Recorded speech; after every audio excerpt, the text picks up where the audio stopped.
A lot of interventions had been done to resolve this problem. In the Philippines, one of solutions to this problem is the agrarian reform, which seeks to address the problem of poverty due to lack of access to land ownership and resources of the people.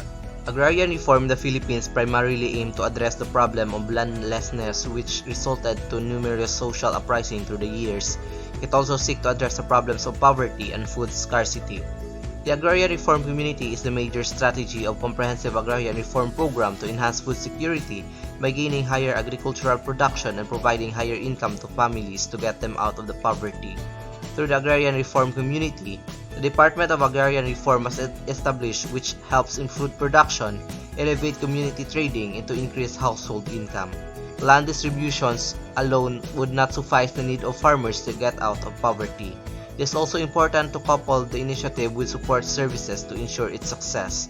Other aims of agrarian reform include the transfer of landed wealth and power over the land and its produce to the actual tillers, to free and develop the productive powers of agrarian workers and fisher folks from the forces that deprive them of resources and initiative, conservation of natural environment so that it may serve the short and long-term needs of Filipino people, and to prevent foreign control over natural resources.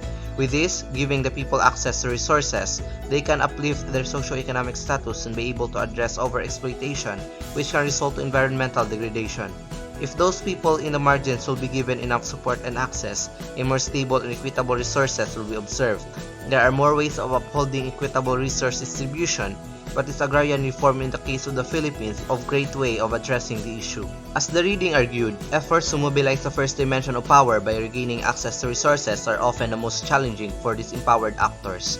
Indeed, empirical evidence from real estate markets in the United States shows that the same asset, when it belongs to a member of a marginalized group, can be devalued in the market simply by virtue of the fact that it is owned by a member of a marginalized group. Nevertheless, examples of efforts by indigenous communities around the world to secure land redistribution and formal land tenure shows that occasionally activists can successfully regain the first dimension of power, but these efforts are almost always predicated on strategic use of the second and third dimensions of power.